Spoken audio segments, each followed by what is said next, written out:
All right. Woo! One more time. That sounded good. All right. Y'all can stop making all of that noise now.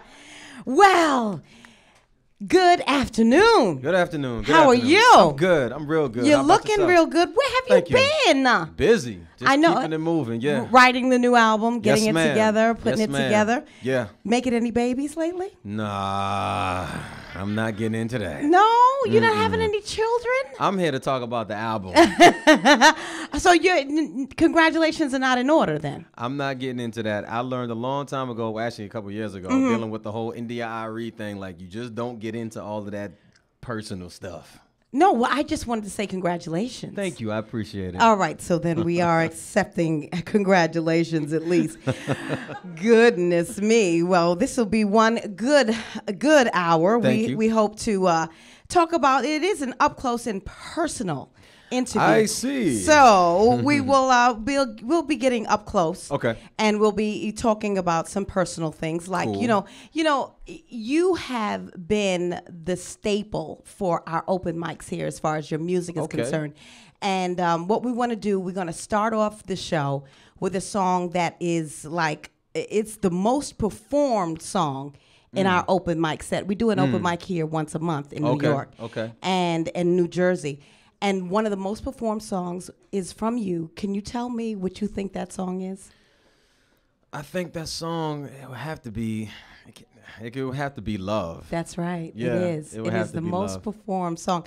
Did you used to travel the open mic circuits? Yeah, that's where I get my training from. Really? Yeah. Yeah, that's a good thing. Why do I feel like you did spoken word too? Did you ever do the spoken word? I kind of did, but that really wasn't my forte. You know, I was a creative writer and I would get into it, but I was so much of a singer that I really wanted my singing abilities to shine more than my writing abilities. Right. So you would go to the open mic and sing. And just sing whatever. Sometimes I wouldn't even have any words, and I would just, do the jazz thing. Right. Yeah. Well, thank God you came up with some words and put them Thank you. together and Thank came you, up thank with a you. song called Love. Yeah. Because we're going to hear that right now. All right. As we're up close and personal with Musiq Soulchild. Yeah. Oh, sing it. No. We're Oh, here no. for your album. We're going to drop mine next week. Oh, Sorry. no. Okay. No, but as we were talking off mic about Love and the open mic set and how when we do it here, we give away money. Yeah. And you were saying what? Well, y'all need to call me.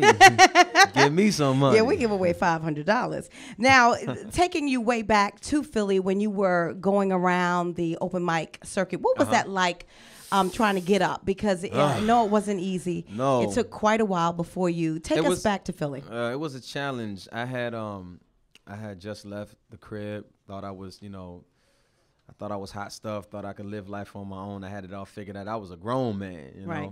So I left. So I was pretty much without a place to stay, depending on the kindness of friends and family members to, stay at their crib for a while.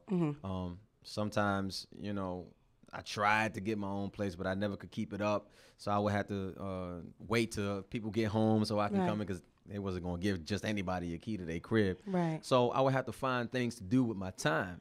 And part of it, on certain nights, I would spend it at an open mic club, and I would just get on the mic and just do whatever. Wow. Yeah, there would be like band members there sometimes. Right. And it would be like band musicians that I never met before, never did anything with, and I would just tell them to play anything, and I would just get on the mic and just do whatever come to mind. Wow. Yeah. And you were the oldest of what, 9 Yeah, children? the oldest of 9. Yeah. Wow. And A lot of pressure in that crib. I A lot of remember pressure. hearing or either reading that you talked about being the black sheep because you felt that you were always different. Yeah, it was more so because everybody else in my family was paired up, and I was always, slightly different than everybody else. Right. You know what I'm saying? I don't mean that in a negative way.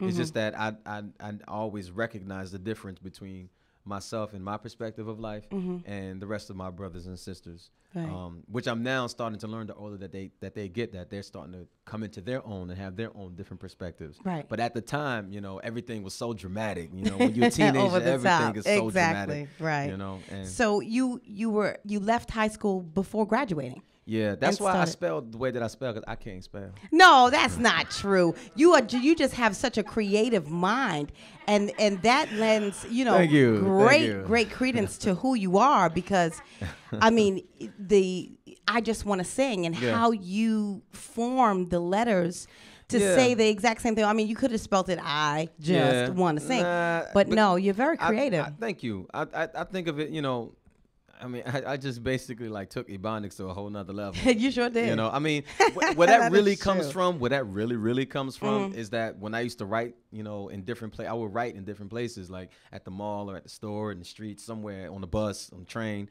But I would be paranoid that people was like watching over my shoulder, especially when I would be around people that I knew, like, they're going to take my songs. They're going to take my songs. Like I said, I'm a so it was teenager. your kind of shorthand. Yeah. Yeah. That was like your shorthand. That's a good way of putting it. I'm going to use that. You don't mind if I use that? Yeah, I just charge you. That's okay. all. Now, speaking of writing, let's talk about Dear John. Did somebody write you a Dear John letter and you wrote a song about it? Is that how it went? No.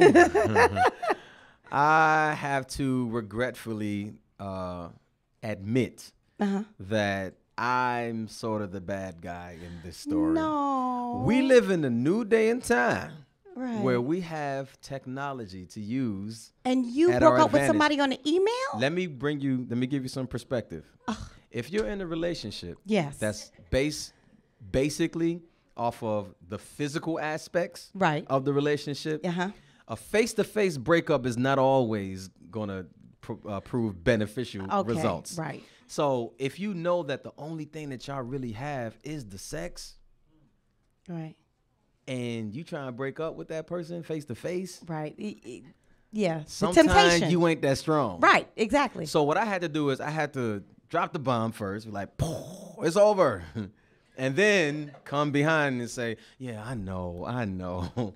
So you dropped the bomb in the form of a letter? Yeah, and then I had to be a man. Well, for my sake, for my own personal life's sake, I had to be a man about it and, come see about her then. But I had to put it out there, the best that I knew how at that point in time. I mean, I don't do that nowadays, but there was a time where I felt that was my best option. Then you wrote a song about it to rub it in her face. No. How horrible can you be, Musiq? No, that's not what had happened. What had happened was my songs come from real life experiences, even if I end up being the bad guy, because that's the reality of things. Okay. I'm not always the good guy. Okay. Well, here's the bad guy, Musiq, and the song is Dear John. Big shout out to my homeboy, PJ Morton. He helped me write that song. And it's on the album, the new album that drops today. It's in stores right now at this very moment. On My Radio is the name of the album. This cut.